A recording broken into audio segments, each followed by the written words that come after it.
Hand ব্যাগগুলো দেখে নয়না বলল, জি না, আমি এই ব্যাগগুলো দিয়ে কি করব? এর আমার কোনো প্রয়োজন নেই। আরে পাগলি মেয়ে, এই তিনটি হলো আমার জাদুর হ্যান্ড ব্যাগ। এই তিন হ্যান্ড ব্যাগ আমি আমার জাদু দিয়ে তৈরি করেছি। কি, আপনি জাদু করেননি? আর এই তিনটি ব্যাগ আপনি জাদু দিয়ে তৈরি করেছেন? হ্যাঁ না, আমি হলাম জাদুকরণী। তুমি এই তিনটি ব্যাগকে তোমার সাথে নিয়ে যাও। এই তিন ব্যাগ তোমাকে সর্বদা সাহায্য করবে। কিন্তু এই তিনটি হ্যান্ড ব্যাগ দিয়ে আমি কি করব? এর কি কাজ?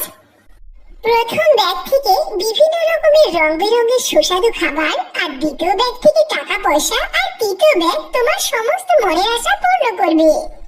কিন্তু একটি কথা মনে রাখবে, এই জাদুর হ্যান্ড ব্যাগ তোমাকে তখনই সাহায্য করবে যখন বাস্তবিকই তোমার কোনো জিনিসের প্রয়োজন হবে।